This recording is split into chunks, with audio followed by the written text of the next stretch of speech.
Je vais vous accompagner un petit peu dans cette première aventure de la Backyard des Fadas. Et d'abord, on va demander à Thibaut de nous en dire un peu plus sur le concept. Pour parler de la Backyard un petit peu, c'est du coup une course d'endurance, mais plutôt même d'ultra-endurance, qui s'ouvre un petit peu au grand public, parce que c'est 6,7 km à chaque tour, 6,706 je crois pour être précis.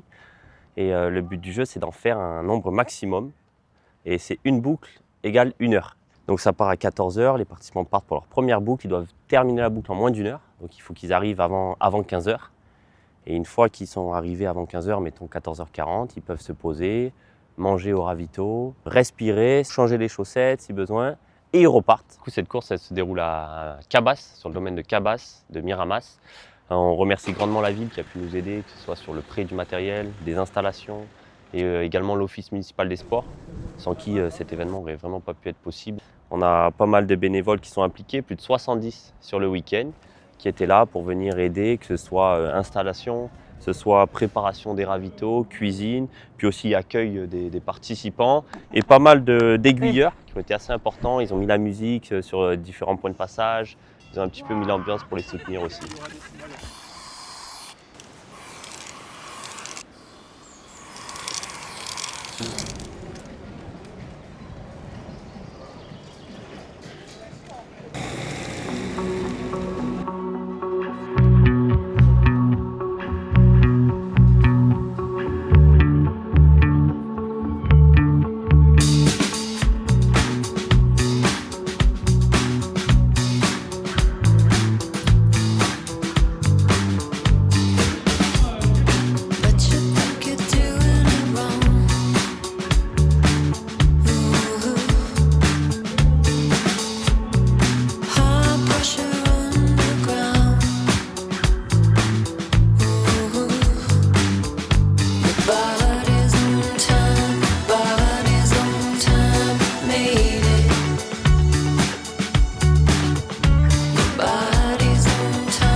Alors j'ai 2 étapes. Le premier objectif c'est les 10 boucles. Et ensuite le deuxième c'est les 15 boucles et si je me sens bien, ben, ok. Ah, objectif ? Le plus possible, moins 17, 18. Monsieur. Facile. On est bien.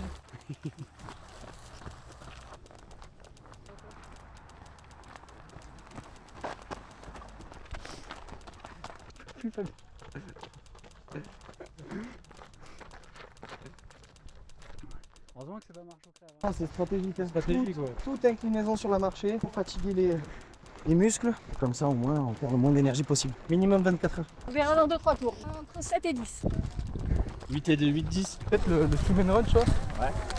C'est pas mal, c'est pas mal. Les premiers tours n'ont présenté aucune difficulté. On entame le tour 3 tranquillement avec tous nos participants. Et pendant ce temps-là, on remet en place le ravito pour du coup, l'opération, c'est quand même assez...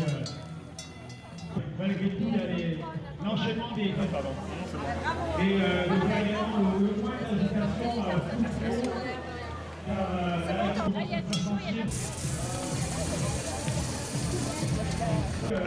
le chocolat Milka, c'est ça? Mais non, elle n'est pas de Milka. Encore un peu, Théo, c'est bon. Non, ça suffira.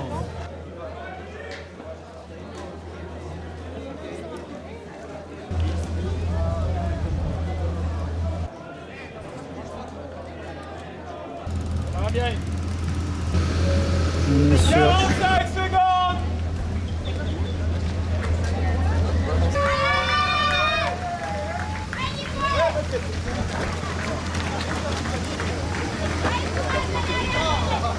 Ça repart pas? Non, je n'ai pas envie. Ah, dommage. Le tour 3 verra donc 8 participants lâcher le dossard et poser leur première DNF. Certains n'auront même d'ailleurs que 2 tours à leur compteur parce qu'il faut encore rentrer le tour 3 dans les temps pour qu'il soit validé.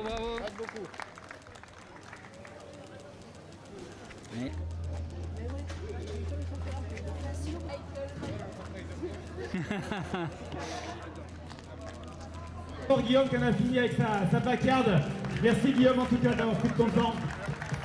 Alors qu'il avait terminé la 3e boucle en premier, après s'être relancé sur la 4e boucle, Paul est revenu après 1 kilomètre à la base pour poser sa DNF.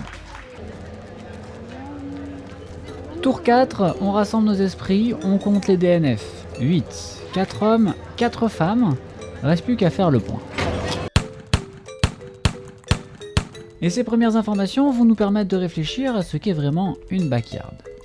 Avant qu'on aille plus loin dans cette vidéo, je voudrais qu'on soit clair sur un concept. Une backyard, c'est des gens qui vont tourner en rond sur un circuit de 6,7 km à l'infini.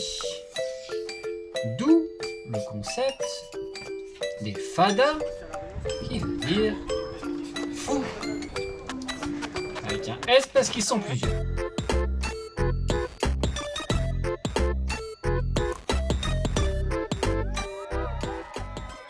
Le tour 6 est un palier qui rapproche les gens du marathon. Mais bien souvent, on va aller chercher le tour 7 pour être sûr d'avoir les 42 km nécessaires. Certains visent le tour 15 pour la simple et unique raison qu'il attaque le 100e kilomètre. 100 km. Le tour 12 représente plus ou moins 2 marathons. Le tour 18, plus ou moins 3 marathons. Maintenant qu'on a une base chiffrée, je vais vous proposer une représentation visuelle de ce que ça représente chaque tour d'une backyard. Parce que s'il s'agissait de faire 6,7 km à chaque fois, ça serait bien, mais au ressenti, ça ressemble plus à ça. Chaque tour devenant un petit peu plus difficile pour différentes raisons, que ce soit l'alimentation, la météo, la chaleur ou le froid, la nuit. Chaque tour prend une ampleur de plus en plus importante. Et c'est pour ça qu'une backyard, c'est compliqué à expliquer, il faut la ressentir, et pour la ressentir, il faut y participer. Pour ceux qui n'ont pas tous les codes, petit passage par le lexique, une DNF, did not finish, signifie qu'une personne a abandonné. C'est le concept de la backyard, il n'y a qu'un seul finisher potentiel. Sur les 109 participants inscrits, nous avons une DNS, did not show, donc ça veut dire que la personne ne s'est jamais présentée pour récupérer son dossard. Dernière mention technique et d'arbitrage, il faut savoir que le finisher, dernier en lice de la backyard, devra terminer son tour dans les temps, sous peine de quoi il ne sera qu'une DNF supplémentaire et personne n'aura gagné la backyard des Fada. On va s'intéresser à quelques profils et quelques stratégies pour essayer de mieux comprendre tout ça. Et qui de mieux que Eni pour commencer, étant donné que c'est le premier finisher de la première boucle de la backyard des Fada. Sa proposition est plutôt originale, il voulait tester le terrain pour voir les difficultés et identifier les adaptations qu'il allait apporter à sa course pour la suite. Spoiler alert, cette stratégie est pas fonctionnelle et je vais vous expliquer rapidement pourquoi. Eni est sportif, il a des bonnes jambes et il a un background de footballeur. Il aime bien relancer, il a des jambes dynamiques, il a envie d'envoyer. L'idée n'est pas mauvaise, mais en backyard, c'est un piège. Parce que pour rentrer 6,7 km en 30 minutes, tu vas directement taper dans le lactate. Ce lactate va mettre des heures à sortir de ton corps et va engranger de la fatigue qui va te coûter plus cher à chaque tour. Tout ce que tu perds au départ, tu vas le payer doublement à chaque tour. Eni avait probablement un potentiel au-delà des 8 tours qu'il a accompli. Mais la backyard, c'est pas seulement les jambes, c'est aussi beaucoup la tête et la tête à l'envers parce qu'il faut ralentir pour aller plus loin.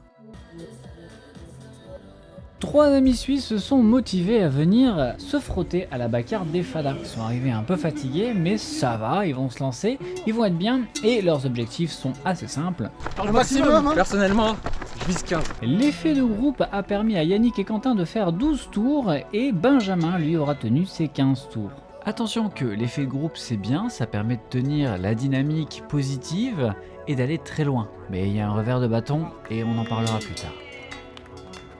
On pourrait continuer à analyser les stratégies des différents participants, mais c'est pas ça qui vous amènera à la finale d'une backyard. Ça demande beaucoup de préparation et beaucoup de logistique, mais s'approcher de la finale, voire gagner une backyard, c'est un tout autre niveau. Et s'il y a bien un obstacle qui pèsera lourd sur le résultat, ce sera la nuit.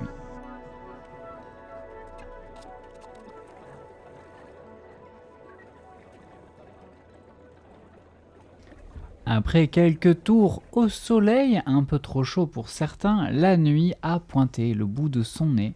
Courant tour 7, à 20h10, il faisait noir.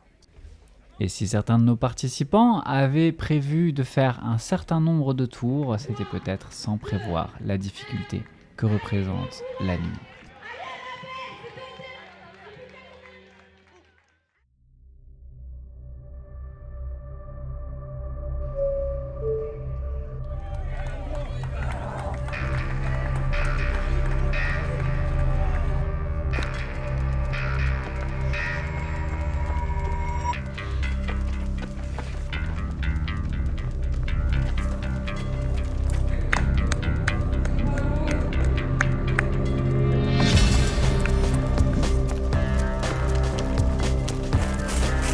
Allez les gars.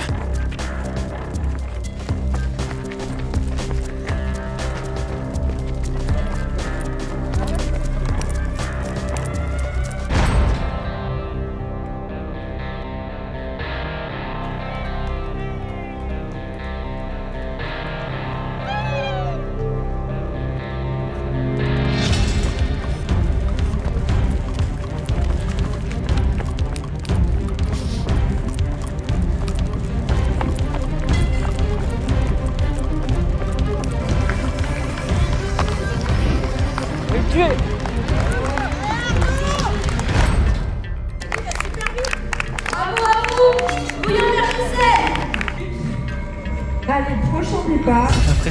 Avec le poulet.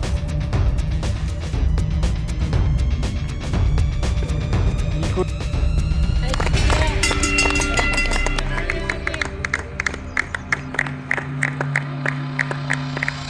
Nickel. On m'a pas dit. Écoute, j'ai pris un petit Morten, un petit gel à la caféine. Ça m'a... pour lancer là. Non mais tu relances dans une côte. Ah, Oh là là. pardon. Sur 108 participants au départ de la backyard des Fada, 17 sont des femmes, on parle donc de 15% des participants. Dans le groupe des Loukoum se trouve Annabelle, qui ne va pas se contenter de gagner la coupe féminine de la backyard, mais avec 15 tours accomplis, va tenir tête à 102 concurrents, car seulement 7 continueront au-delà. Après le tour 9, Marlène Biancotto abandonne, ce qui fait qu'Annabelle a tenu 6 tours, seule femme sur le parcours. 3 de ces tours ont été courus seule car elle était dernière Loukoum, Jean-Baptiste Fourcade ayant abandonné au tour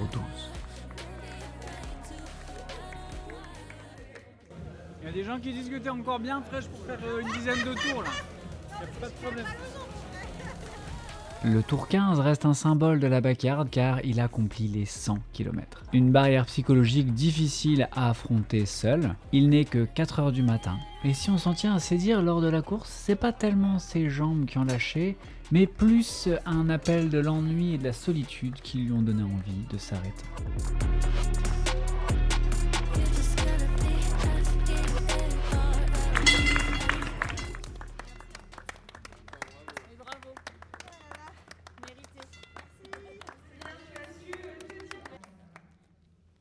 C'est trop bien d'avoir un speaker ou une speakerine, enfin quelqu'un qui nous pousse un peu parce que c'est vrai que souvent sur les courses qui startent comme ça, il n'y a plus personne. Donc ça fait plaisir. Voilà, le parcours est trop cool, hyper dynamique, enfin on s'est pas ennuyé quoi. Et bravo à tous ceux qui continuent. Allez.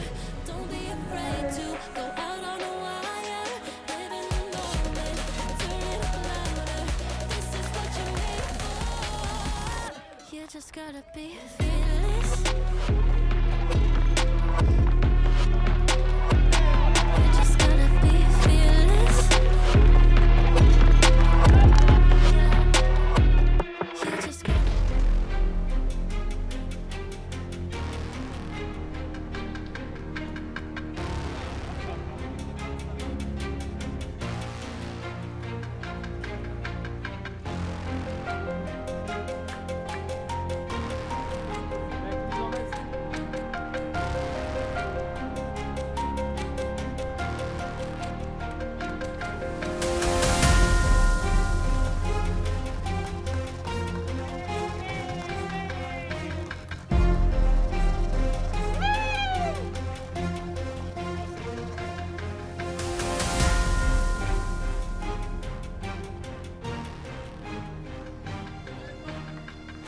Fin de la nuit, les tours 16 et 17 finiront de sceller le destin de nos participants et révéleront nos 3 finalistes en lice pour gagner le premier trophée de la backyard des Fadas.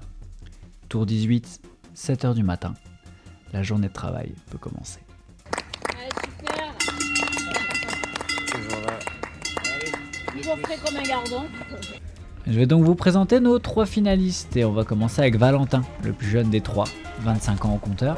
Plus présent sur l'avant du peloton et il n'hésite pas à rentrer ses tours en 45 minutes. Plus de temps de récup avec Gaël, sa chérie, qui l'a assisté à chaque tour. Plutôt joueur, il ira jusqu'à narguer les concurrents pour les déstabiliser et montrer sa fraîcheur malgré les kilomètres encaissés. Remarqué comme un potentiel sosie de Clem qui court, il a pourtant bien sa propre personnalité.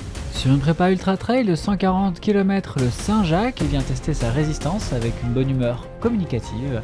On peut dire qu'il a tiré Hugo et Flavien jusqu'au tour 16 et 17 avant de se frotter à l'élite de cette édition. Il y a les petits croissants, les pots au chocolat qui sont en ligne. C'est pour ça que je suis revenu. Julien est quant à lui un peu plus expérimenté, 44 ans, le sport ça le connaît depuis longtemps. On le retrouve sur différentes courses dans la région PACA. Il est venu avec Marlène qui aura fait 9 tours et se sera incliné derrière Annabelle. Il est frais et n'hésite pas à partir bon dernier et se faire discret. Un mélange d'expérience et de méthode pour venir battre son record de tours car il n'est pas à sa première backyard. Son objectif, au moins 23 tours, après on verra. Il démarre lentement mais arrive généralement à clôturer ses boucles en dessous de 50 minutes. Beaucoup de massage et de récup nécessaires. Nickel. Il nous reste donc Christophe, 52 ans, ultra trailer et devenu fan des formats boucle et backyard. Il profite de la proximité de Miramas pour tester ses limites une fois de plus. Il est resté très discret, venu avec sa famille, il s'est essentiellement géré seul.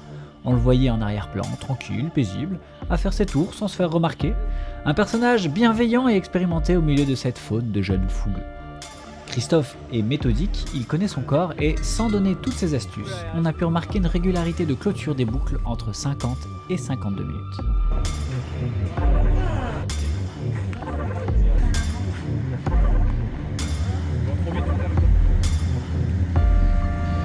Il en veut encore Valentin.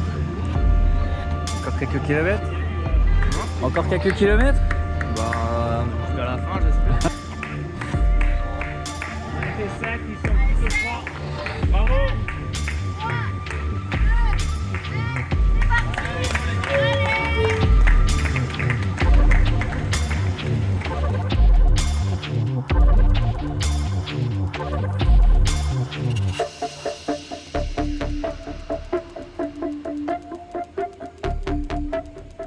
Reste à savoir lequel de ces profils sera le plus susceptible de gagner cette backyard. L'expérience, la fraîcheur ou la méthode?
Alors craqué ou pas derrière?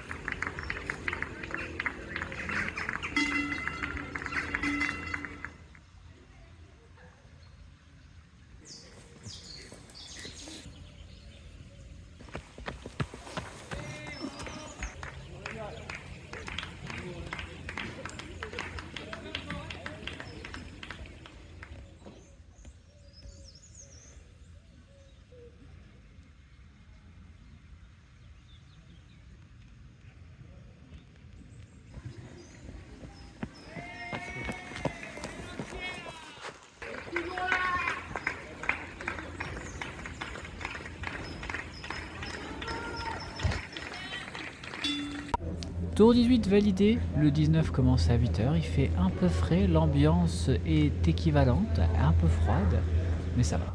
Et il est où? Bah, je sais pas.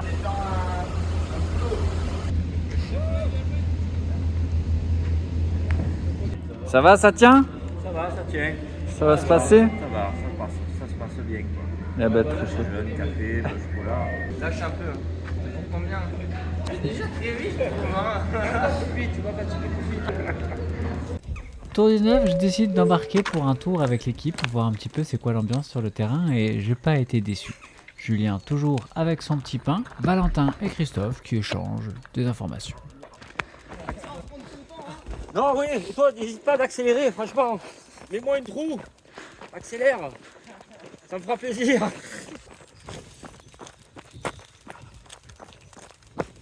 C'est jeune alors, hein. Ah, aucun respect. Là, ça filme. Petit message. Si je gagne la backyard, t'aimes qui court, va falloir m'inviter. Hein. Je vais aller faire péter du Théo d'Étienne, moi ça me dérange pas. Bon, déjà, faut péter tout le monde ici. Ça va déjà être quelque chose. Rigole, taquine. Et le premier là-bas, il marchait le petit? Ouais. Il veut pas arrêter lui? Ah, peut-être, je sais pas. Il avait l'air encore bien à la pause. Petite notion d'arbitrage, normalement on n'a pas le droit de courir avec des participants à une backyard. Si on n'a pas de dossard, on court pas à côté d'eux pour les soutenir. J'ai donc fait en sorte de passer autant de temps avec les trois, comme ça l'équilibré est tenu. Il est fort ce jeune hein, quand même. Eh oui. L'information reste utile pour vous si un jour vous voulez soutenir quelqu'un sur une backyard. Si vous courez avec lui, vous risquez de le disqualifier. Tu sens encore un peu? Ouais, ça va aller, ça devrait aller. Après on verra. Une par une. Pour le coup, et je le remarque au montage, la façon de parler de nos participants n'est plus la même. On sent que la fatigue s'est posée sur leurs esprits. Du caramel, de la moula, du caramel, du caramel.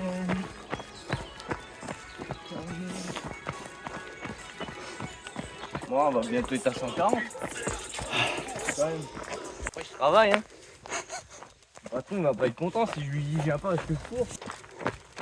Ça va, il y a eu la nuit qui a coupé. Du coup, là, on redécouvre. Et là, logiquement, on s'arrête plus, là, on court.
On a même pas fait la moitié. Moi j'ai le livre de carte dans la voiture. J'avais un transat, j'ai fait un transat et je l'ai pété au troisième tour. Il faudra lui remettre le jus dans le. Je vais le charger. Dans le derche, je pense.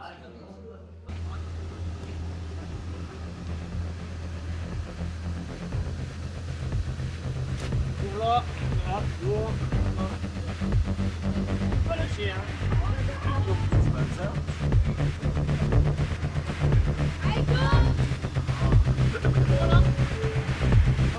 Go, go, go, go!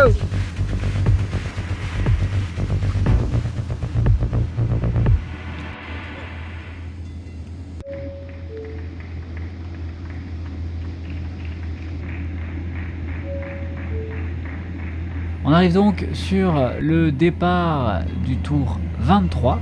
Objectif de Julien, on va voir s'il va plus loin. 45 là. Il est toujours dans le temps quand même. Allez, pleine forme!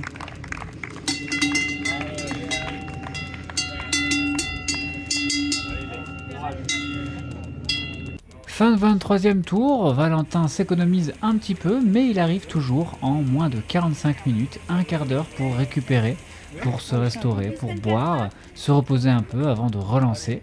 Sa stratégie tient la route. Ah, mais qui c'est? Et c'est donc sur ce 23e tour accompli, record battu pour Julien, qu'il va s'arrêter et laisser Valentin et Christophe se battre pour la finale. Bravo. Une chose est sûre, et même si c'est toujours agréable de l'avoir avec nous, le soleil a su se faire sentir, que ce soit sur la première partie, dans les 8 premiers tours avant qu'il se couche, mais son retour le lendemain n'a pas été facile à encaisser pour nos coureurs déjà bien fatigués. Ça tape, hein. Moi c'est pareil, hein. Merci pour le roller. Et puis vraiment des 22 tours, t'auras pas de mal à faire. Ben ouais, mais moi c'est pour le 20ème, il a gagné quoi. Il est vieux, merde. T'as gagné un petit jeu. Pour lancer dans ma carrière. Là, je te reverserai de l'argent, t'inquiète. Les chaleurs, tout ça. Tu es un peu la partie. Je mets les chaussures, t'as vu, moi, elles sont dégueu. 13, c'est là. Et c'est allez, 3, 2,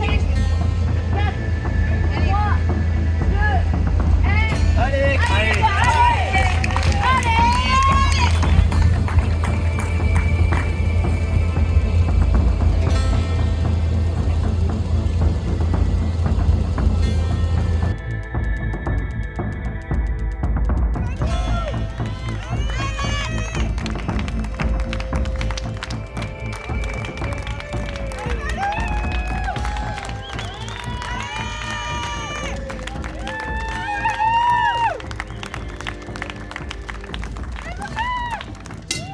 On ne saura pas ce qui s'est dit entre Christophe et Valentin pendant ce tour, mais il est revenu remonter et prêt à dépasser son objectif de 24 tours et aller voir plus loin ce qui se passe. Alors, il n'y a plus de choix. On va aller faire cramer le vieux. Il m'a provoqué. C'est bon là. Ah, je vais vous gagner. On va faire 100 miles.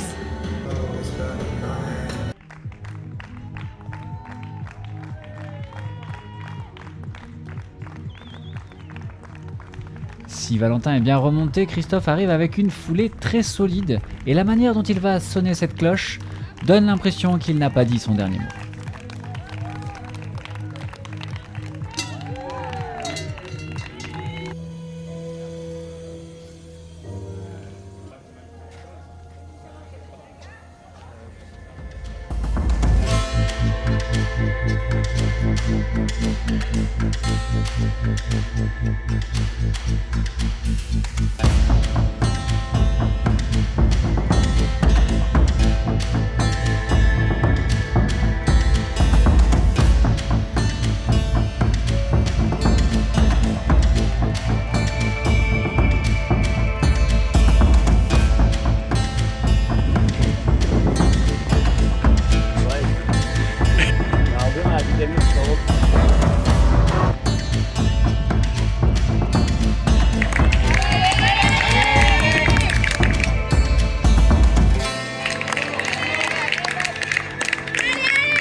Euh,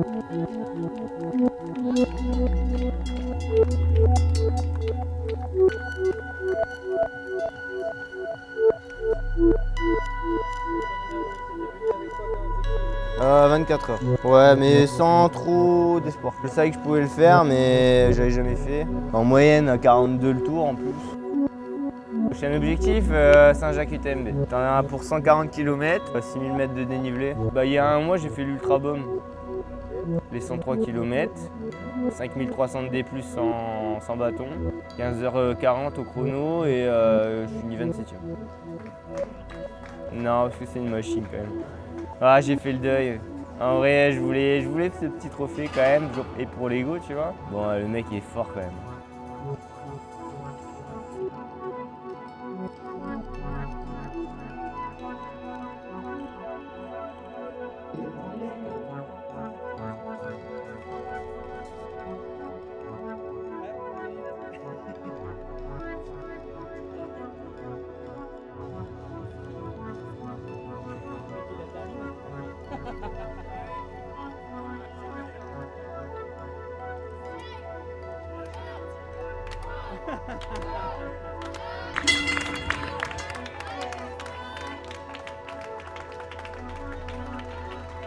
Je viens de Gina Servi, dans le Haut-Var. Donc c'est pas très loin. J'avais fait une backyard à Agde, où j'ai fait 29 heures au mois de décembre l'an dernier.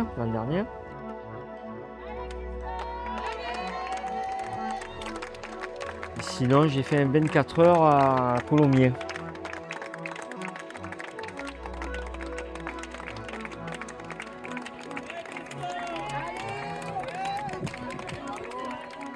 Conseil pour gagner une backyard.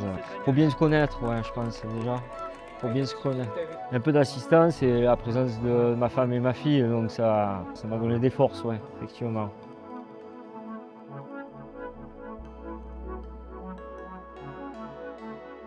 C'est vrai, je suis assez régulier, je me connais bien, c'est bien identifier le rythme que j'ai qui me permet de, d'aller loin, avoir du repos et d'avancer, mais en même temps de ne pas être au rupteur, quoi. Enfin, tu joues à ça, hein, mais en même temps, voilà, ça tu le sais au bout de beaucoup de backyards, quoi.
L'année prochaine, ouais, bien volontiers quoi, pour défendre ce titre.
Dans la suivante?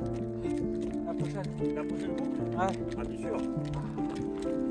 Ouais. La bagarre, quoi. Ouais, là, c'est la bagarre, là. C'est la bagarre, hein. Donc on va aller au bout des choses, ouais.